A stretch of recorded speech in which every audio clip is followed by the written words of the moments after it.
very beneficial for me because when it comes to my voice, I needed some more training, and I think coming here was a good place for me. Having to work with Dennis has helped me so much, a lot. And the academy brings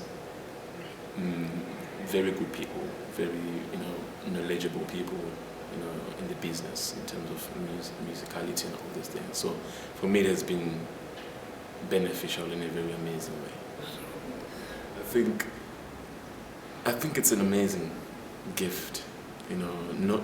Not everybody can sing opera, and not everybody can be an opera singer. It's just an amazing gift, and I love it because I get to act and sing at the same time. I love acting. So the same thing with singing. So it's, for me, it's just a blessing. Just being able to do everything, and being able to work with amazing people, amazing companies and stuff. So for me, I take it as a calling, because the way things happen, for me to be here, it was just it wasn't something that I never thought I would be an opera singer one day.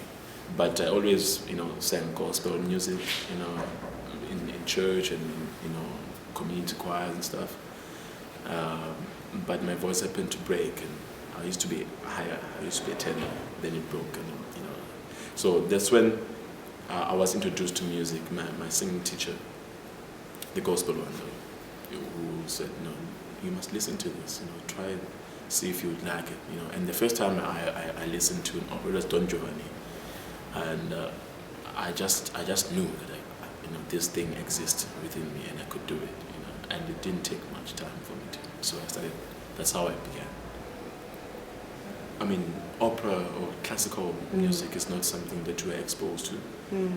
We've got traditional music and stuff, African music and stuff. So we didn't know about opera. Opera only existed in Cape Town, of which is just the other part of the country.